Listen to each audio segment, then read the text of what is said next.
I've often thought that Sutherland in the far northwest of Scotland contains as much water as land. In these remote parts, the sea makes a good highway where a kayak can be as useful as a pair of walking boots. In springtime, there's more water than ever. This is the way to travel, isn't it? I've come here to meet an exceptional traveller, Rebecca Ridgway. She was the first woman to kayak round the infamous Cape Horn Island off the tip of South America. She adopted a sister in the Peruvian jungle, and she spent a year and a half sailing around the world. Her father is the adventurer John Ridgway, so it's hardly surprising that Rebecca was brought up to thrive on the unexpected. Taking on seemingly impossible challenges is almost a family tradition, but she'd planned something a bit more modest for our wilderness walk.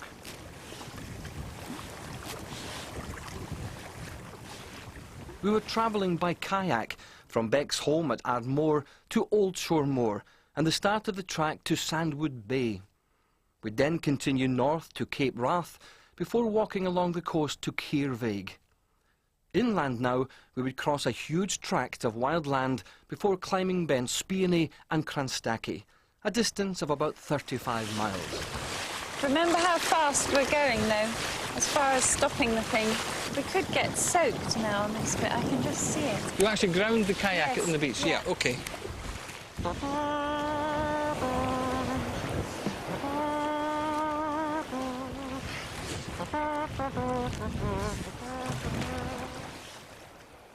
Anyone who remembers the theme music of Kirk Douglas's Vikings is clearly showing their age. Yes! Yes! Yeah! Fantastic! It's almost a pity we've got to walk now.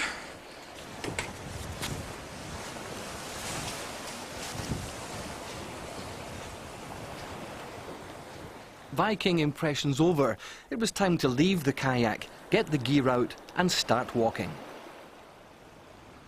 Beck spent virtually all her life in Sutherland, arriving here as a 3-week-old baby, carried in a fish basket on her mother's shoulders. She was then brought up in the Ridgway's remote Croft, in a lifestyle that would seem to have belonged to the 1920s rather than the late 60s. We didn't have any electricity or running water or anything, but I do remember being bathed in the big stone sink in the kitchen. I think I remember. It's one of those things that, you know, when you're told about the time that such and such happened, and you think, well, do I really remember that, or is it because people have talked about it so much? But I think I remember that. So when did you first experience things like electricity and running water? When you went to school? Probably, yeah, because the local school here at Kinlochwervie was too far away to go each day when I was little. I was taught at home for a couple of years. And then I went to stay with a family during the week, and they had all mod cons. Yeah, living with another family at the age of 7 is quite a... Yeah. How did you cope with it? I think I was a very shy child, and I mean, they looked after me brilliantly, but it just happened that when I was 10, my parents did the Whitbreads around the world race, and they were away for 8 months, so I was sent off to boarding school then, down in the south of England. There were just lots of things like crossing a road, which I suppose was perfectly normal to everyone else. I was in fear of it. So there was a lot to catch up on, but I didn't feel that I'd missed out on those things, because I was so happy at home. I loved just being able to be free. This western coastline of Sutherland is characterised by a number of spectacular inlets, and none is better known amongst walkers than Sandwood Bay. Since 1993, this pristine wilderness has been in the hands of conservationists. It's now owned by the John Muir Trust, who are dedicated to preserving its natural state.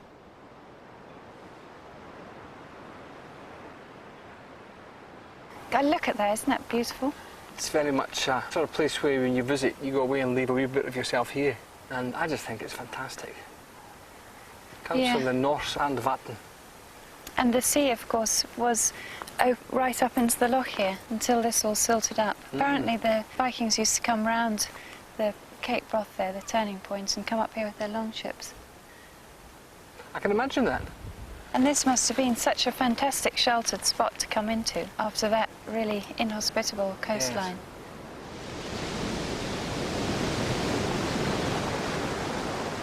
For every 100 people who come to Sandwood Bay, less than a handful continue up this remote coastline. The map is almost devoid of place names as you walk to the most northwesterly point on the British mainland, Cape Wrath. You know, when I looked at this last night, I didn't think I could see it any more beautiful. When the sea was all like pewter in the low sun, but this morning the colours are just fantastic. Yeah, it looks a bit more tropical today, doesn't it? It does, really. I think that's what's so beautiful about being close to the sea. It changes the whole feel of the place.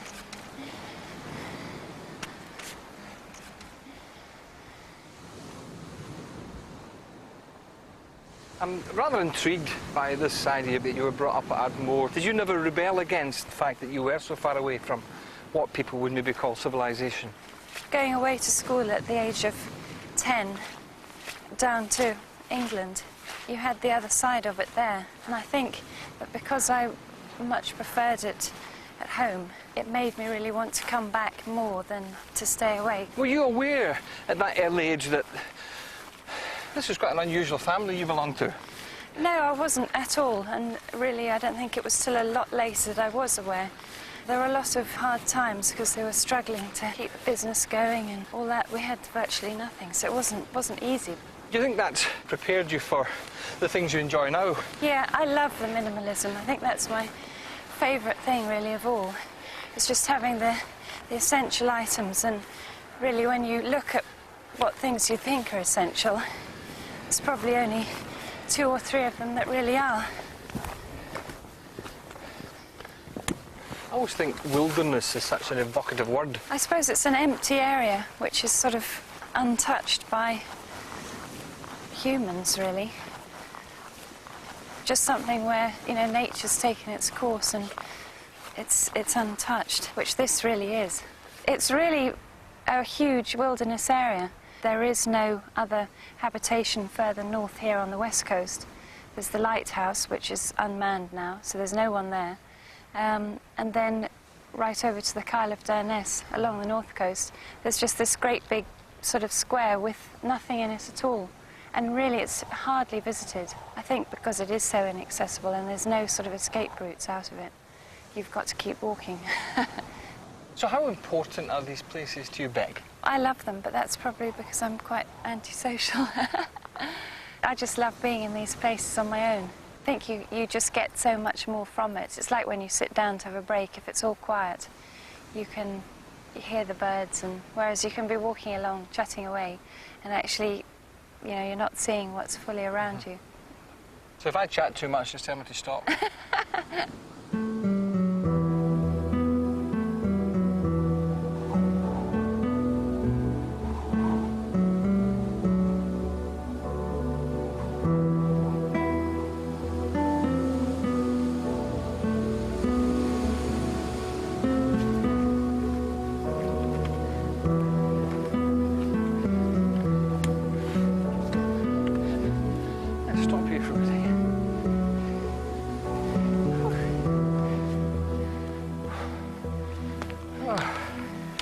Wow, have a look at the map and just check exactly where we are.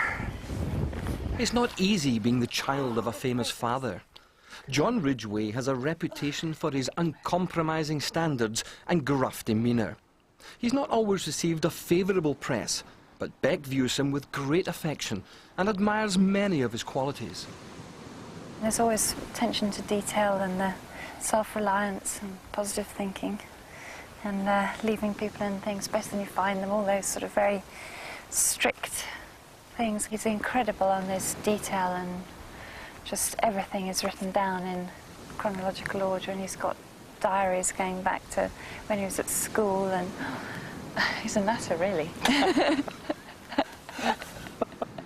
You know, he used to write to me every week at school when I was at boarding school, and all these sort of little captions like "stretch, don't cruise" and all that sort of thing. A more recent one was "only dead fish swim with the stream."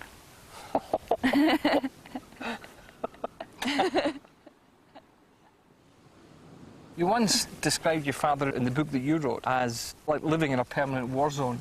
I don't think he's really happy unless there's some major drama going on, as if you were about to go to war or some awful thing is about to happen. That's when he really sort of comes to his peak. He loves that. If it's boring, he does something to make the war start.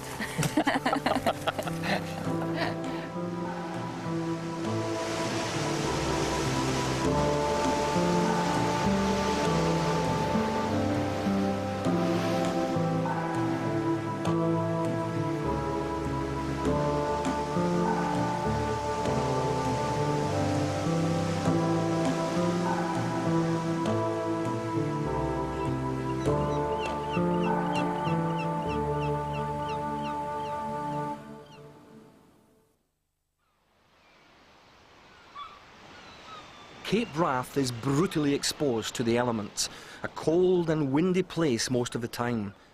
Nowadays the lighthouse is unmanned, but it's hard to believe that in the past the keepers lived here with their families, summer and winter alike. It must have been a lonely, lonely existence. You wouldn't have liked it. Probably would have, actually. I don't think the loneliness would get me down. I think, in fact, loneliness isn't the term, it should be solitude. I think there's a world of a difference between solitude and loneliness. Good to see the seabirds now. We might even see some puffins here. Oh, look at the fulmars. Little short stubby bodies. Yeah, they look just built for the job, don't Yeah, they? they're super. This is it, isn't it? The corner? Yep, up at Cape Wrath now. Cape Wrath. It's from the Norwegian, isn't it, Wrath? Yes, it means turning point. Oh, that's, So yeah, good name. apparently the Norsemen came south in their longships looking for more space to live in. That's why Sutherland's called Sutherland, because it means Southland. Not our Southland, but No, obviously exactly. theirs. Cape's an unusual word too, because I don't think it appears anywhere else in Scotland. No, there's the Cape of Good Hope and Cape Horn, but they're pretty far away. Come in, number 5, your time's up. Oh, wow, I look think at we've that. turned the point. Fantastic. Wow, look at that. That's superb.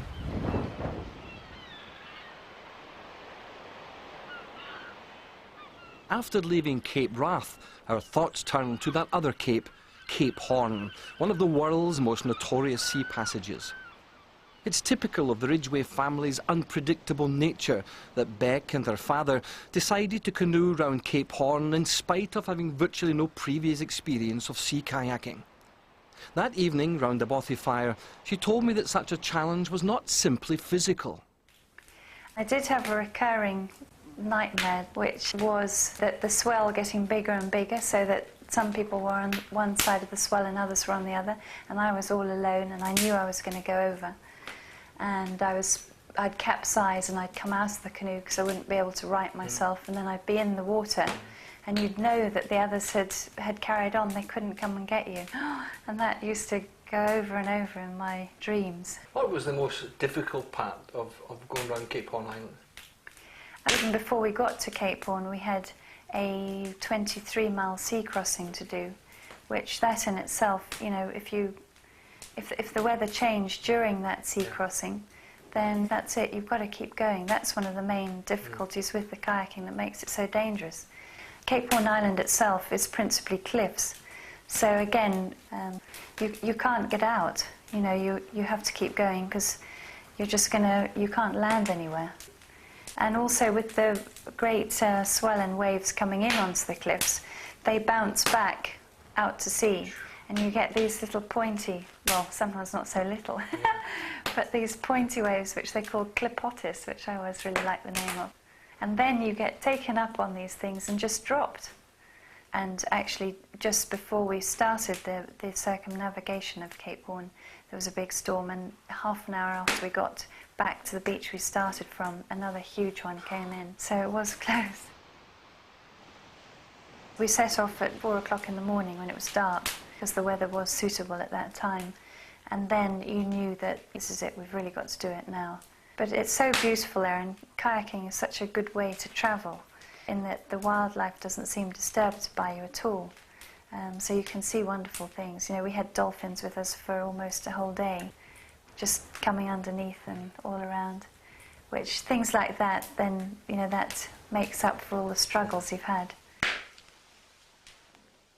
Leaving the coast finally behind, we now travelled inland, skirting the MOD's bombing range, a real intrusion in such a wild area. We followed the Caervaig River upstream towards Loch na Gael Tarshan, but first we saw the effects of the 20th century on this landscape. Yes, it's lovely, isn't it? I like the decor. Yes, the lovely hut. Very smart. The sort of thing you'd expect to find in the beach. But changing. I suppose I've got a cheek to talk about the colours when I look at my own jacket. Of all the expeditions Beck has undertaken with her family, none was more dramatic than the trip to Peru. They were going to meet up with an old friend of John's, but what should have been a celebration was dramatically altered when they found themselves in the middle of a war. They discovered that John's friend, Elvin Berg, had been murdered by terrorists and his surviving family left homeless. Travelling through the jungle, the Ridgways literally bumped into the Berg's daughter Iso and her grandmother. What Beck told me next proves that truth is often stranger than fiction. I think when the grandmother saw us, she was really frightened anyway, but she sort of thought this was hope for the child. And when she heard that we knew Elvin, well, Dad had known Elvin before, she said, will you take the child, because otherwise she'll die. You know, if something happens to me, there will be no one to care for her. So, was that a sort of real emergency response from her? You know, if someone can take the child away and give her a better life? Yeah, I mean, she was obviously really fond of her. She loved her very much, but she was so desperate for the child. And she knew that, you know, if anything went wrong, what would happen? She was just sort of all alone. And how did you all respond to that request? Well, it was quite a shock, I think, to everyone. But it was. I mean, when you're in that sort of situation where it's really dramatic anyway, I think Dad very much hoped that if it had been a reverse situation, then Elvin would have taken me and looked after me. But as all three of us were there at the time as well, it didn't take much sort of persuasion. That's a huge decision to make on the spur of the moment like that. Yeah, but you couldn't leave this child there who... Hundreds of people would have. Well, I don't know. Maybe it was principally because of the connection. And also Dad had been adopted when he was a baby, so I suppose he sort of thought, well, I would hope to be able to give something back. That night there were gunshots, and we'd been told during the day that if the terrorists came over the river, which was quite close in the bottom of the valley, that we were just all to run off into the trees and hide. So it wasn't exactly a very calming thought. So we all shot outside. I mean, it's a remarkable situation to be in, and also such a remarkable situation to make such an important decision. I find it quite astonishing. Well, I don't know. They were in a terrible state, just terrified, literally terrified. It's a tremendous story, Beck. You know, if I wasn't a big macho man, I'd say it was a bit of a fairy story. Don't burst into tears. Yeah, it's lovely. It really is. It's rare that you hear of someone adopting a sister in such dramatic circumstances. So it wasn't surprising that as we travelled on, we failed to notice the weather was changing. We got the tents up just in time.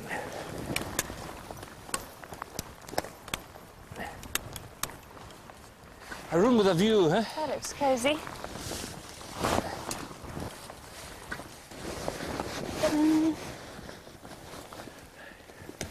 What have we got for supper? It's chicken curry tonight, isn't it? Whoa. Delicious.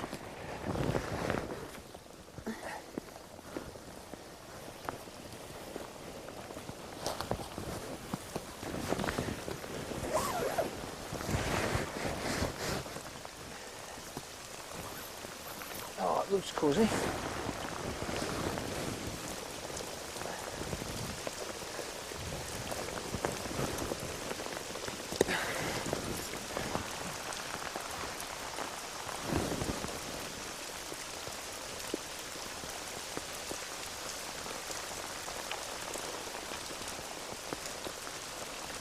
The final part of our 35-mile journey took us on to the high tops.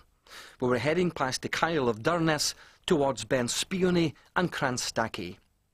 Not particularly high hills, but commanding nonetheless, and in a superb setting.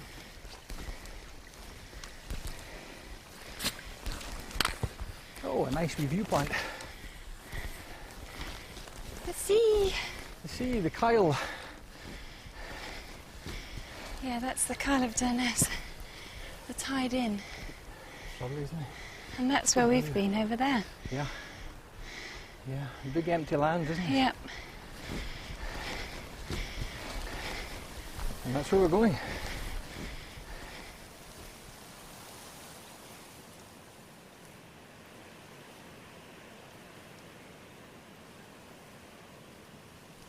Do you know this way up the hill, Beck? No, I haven't been up this way before. I've been up the middle a lot of times, but no, I haven't been up along the ridge. So you're yet. on new ground, eh? Oh, Yeah, gosh, it's virgin great territory. actually. And good to see it when it's sparkling and clear. Isn't it lovely, even though you see a little loch like this on the map, when you go over the brow there and there it is, it's like a jewel just set there. Yes, Super. it is. Is there any fish in there? I should think so, yeah. There's a few rises. I should adapt one of the walking poles Yeah, that'd be brilliant. with a line. With one each. There you go. All you need's the reel in the pack.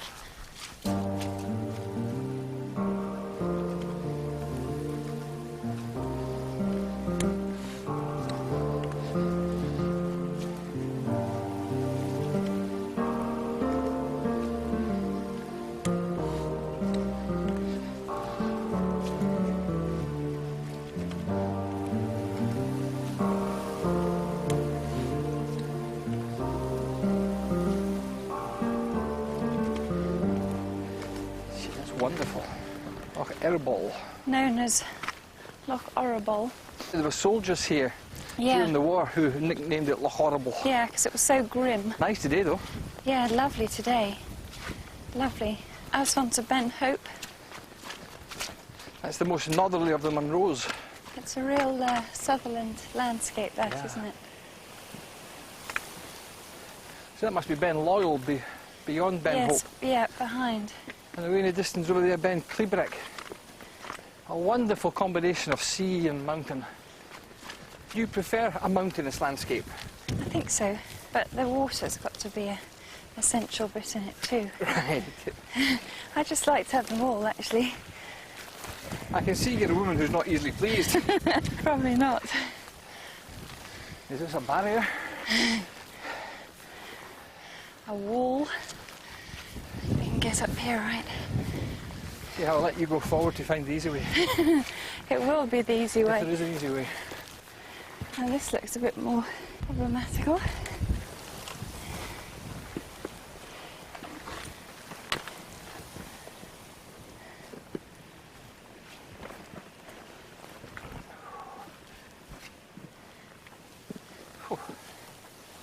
The last bash to the summit ridge.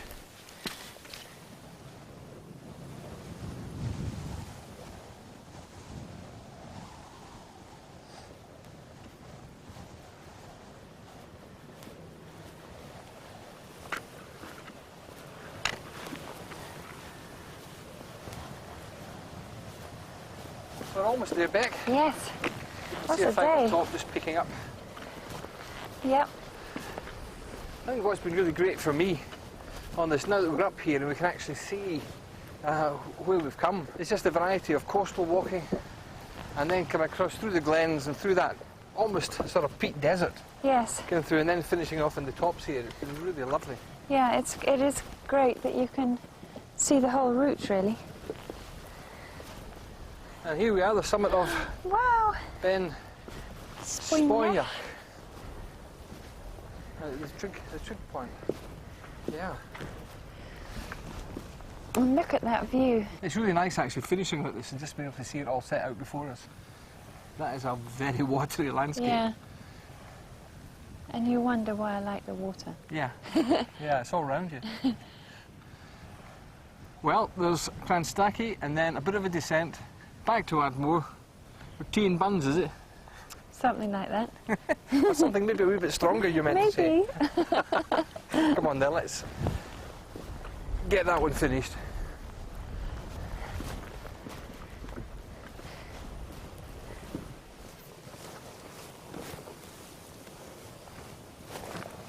wonderful. Yeah, that's what home is to me, that, exactly. With the light on the water and all the masses of inlets and little lochans. It's a confused, contorted coastline. It really is, What yes. does that say about you? Twisted and...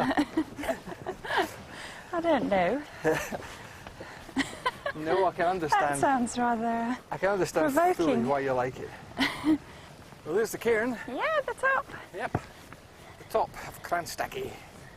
That's great. Good. Yes! Cranstacky. The Reached high the point top. of our trip. Well done. Congratulations. Yeah. That's great. Oh, that was a Let's sit good down one. for a bit, will we? Yeah, we can have a break. Yeah, Get I think a we breath. deserve it now. Can you see home? Yes, I can. There's quite a broken, long piece of water coming inland, which is Loch Laxford. Right. And about a third of the way down it, Yeah. there's like a block and a horseshoe shape. Uh-huh. Well, that's the Loch Cadfy, which is in front of the house. Right, I think I can see the green fields, Yeah, can you? you do get quite a bright... Bit of an oasis there in amongst all the nice. Yeah, You know, someone wrote a book once called Where Sea and Mountain Meets, and that really fits the bill, doesn't it? yeah, that does. And that very watery landscape, Yeah. and then the ocean. It's just Wow. amazing how much water there is. But this is just beautiful. Save the best till the last. If someone was to drop you a line and say, you know, could you give me a bit of advice on how I could develop an adventurous lifestyle, what sort of advice would you give them? Gosh. Well, I suppose I had a huge head start in that I had parents like mine and was brought up in a place where you had to be pretty adventurous from day to day, really. But I think that everything can be an adventure, whether it's something out of doors or just something in your personal life or at work, whatever. And I think we should pinch ourselves occasionally and think, I've got to live this.